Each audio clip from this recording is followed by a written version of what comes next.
এখন একটা মানুষ মোবাইলে কখন কার সাথে কথা বলছে, কি কথা বলছে, কখন কার ইন্টারেস্ট কার প্রতি জন্মে যাচ্ছে, সেটা আপনি ঘরে বসে থেকে বা তাকে অন্ধের মতো বিশ্বাস করলে কিন্তু আপনি ভুল করবেন। একটু তার খোঁজ খবর নেবেন, সে কি করছে, সে কি রকম মেন্টালিটির মানুষ, সেটা আগে রিয়েলাইজ করার চেষ্টা করবেন। বোকার মতো, অন্ধের মতো ভালোবাসবেন না বন্ধু। এখনকার যুগ টিন্ডার, সোশ্যাল মিডিয়া, বিভিন্ন রকম ডেটিং অ্যাপসের যুগ। এ যুগে ডিভোর্স যেমন দেখতে পাবেন, বাই ওয়ান গেট ওয়ান অফারও পাবেন।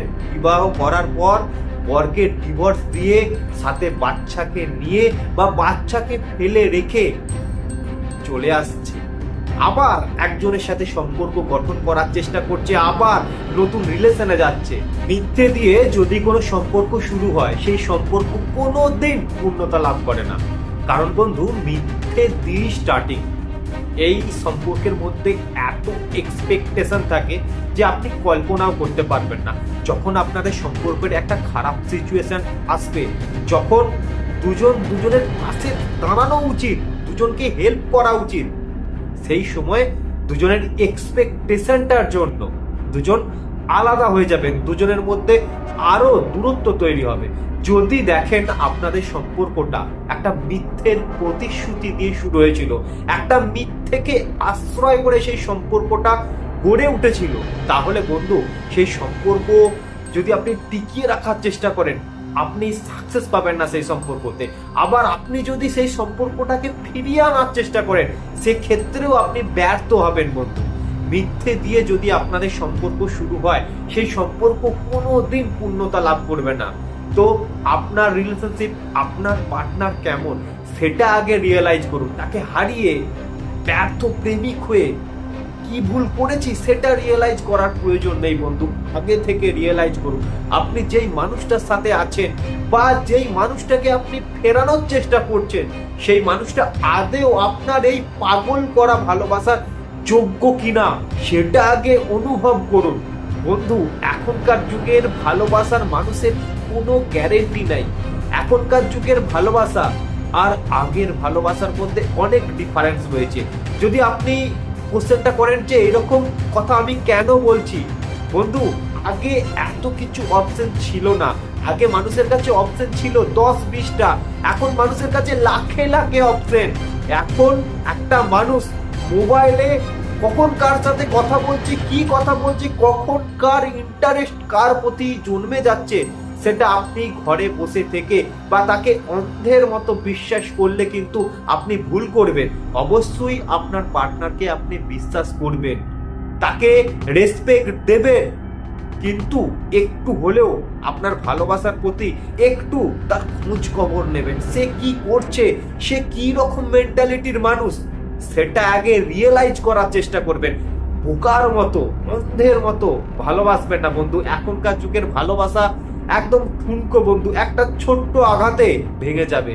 তো আপনি সেই জায়গা থেকে নিজেকে বার করে আনতে পারবেন না, নিজে কষ্ট পাবেন বন্ধু। আর যদি দেখেন আপনার ভালোবাসার মানুষের এক্সপেকটেশনটা বেশি, আপনি তার এতটা এক্সপেকটেশন পূরণ করতে পারবেন না, তার চাহিদা আপনার থেকেও আরো বেশি, তো তাকে মুক্ত করে দেন, তাকে মুক্ত আকাশে ছেড়ে দেন। সে ঠিক ঠিক খেতে খেতে বুঝে নেবে তার জায়গা কোনটা। আর বন্ধু, আপনার পার্টনার কে, আপনার সাথে কার বিয়ে হবে, এসব কথা ভাবলে চলে না। আমরা জানি জন্ম মৃত্যু বিয়ে 3 বিধাতা নিয়ে বন্ধু, তো এখানে কারোর কোনো হাত নেই। আজকে আপনার সাথে যেই মানুষটার পরিচয় হয়েছে, যেই মানুষটার সাথে আপনার সম্পর্ক গড়ে উঠেছে, সে ভবিষ্যতে আপনার লাইফ পার্টনার হবে কিনা তার সন্দেহ কিন্তু 95% রয়ে যায় এখনকার যুগে বন্ধু। এখনকার যুগ টিন্ডার, সোশ্যাল মিডিয়া, বিভিন্ন রকম ডেটিং অ্যাপসের যুগ। এ যুগে ডিভোর্স যেমন দেখতে পাবেন, বাই ওয়ান গেট ওয়ান অফারও পাবেন। বিবাহ করার পর বরকে ডিভোর্স দিয়ে সাথে বাচ্চাকে নিয়ে বা বাচ্চাকে ফেলে রেখে চলে আসছে, আবার একজনের সাথে সম্পর্ক গঠন করার চেষ্টা করছে, আবার নতুন রিলেশনে যাচ্ছে। তো বন্ধু, এই যুগটাতে আপনি কি রকম মানুষের সাথে সম্পর্ক রেখেছেন, আপনার লাইফ পার্টনারটা কে সেটা তো আগে রিয়েলাইজ করা দরকার, না হলে তো আপনি ভুল করবেন। তো বন্ধু, যার পার্টনার যেরকম সেটা আপনারা নিজেরা রিয়েলাইজ করতে পারবেন। এই সময়ে আপনারা একটু রিয়েলাইজ করুন, যেই মানুষটার সাথে আপনি ভবিষ্যতে ঘর বাঁধার প্ল্যান করছেন, যাকে আপনি আপনার সবটুকু সময় দিয়ে দিচ্ছেন, যাকে আপনার গোল্ডেন টাইমটা আপনি গিফট করছেন, সেই মানুষটা আদেও আপনার এই ভালোবাসা পাওয়ার যোগ্য? সে আদেও আপনার সাথে সারা জীবন থাকবে? এই কোশ্চেনটা তাকে ডাইরেক্ট করতে হবে না, আপনার মনকে আপনি ডাইরেক্ট করুন, সেখান থেকে উত্তর বার করার চেষ্টা করুন, রিয়েলাইজ করুন, অ্যানালিসিস করুন। দেখবেন আপনি সঠিক জবাব পেয়ে যাচ্ছেন, সঠিক উত্তর আপনার চোখের সামনে আসছে। বন্ধু, রিলেশনশিপ ইমপ্রুভমেন্ট টিপস বা খারাপ সময় বা ব্রেকআপের পর আপনি কি রকম থাকবেন সেই নিয়ে আমি ভিডিও আনি, যাতে এই খারাপ সিচুয়েশনগুলোতে আপনি নিজেকে ঠিক রাখতে পারেন, নিজে সঠিকভাবে এগিয়ে যেতে পারেন। অনেক মানুষ পারে না, তাদের প্রিয় মানুষটাকে হারিয়ে, তাদের আবেগের মানুষটাকে হারিয়ে, তাদের ভালোবাসার মানুষটাকে হারিয়ে তারা কি করব খুঁজে পায় না, তারা দিশেহারা হয়ে যায়। তো সেই সব মানুষদের জন্যই আমার ভিডিও। তো বন্ধু, এই সিচুয়েশনগুলোতে নিজেকে ঠিক রাখুন, আর এই সিচুয়েশনগুলো লাইফে যাতে না আসে, তো তার জন্য যেই মানুষটার সাথে সম্পর্ক করছেন সেই মানুষটাকে একটু রিয়েলাইজ করবেন, একটু বুঝবেন সেই মানুষটা আদেও আপনার যোগ্য কিনা, সেটা আগে অ্যানালিসিস করবেন। ভালো থাকুন, সুস্থ থাকুন, নিজেকে ভালো রাখুন বন্ধু। টাটা।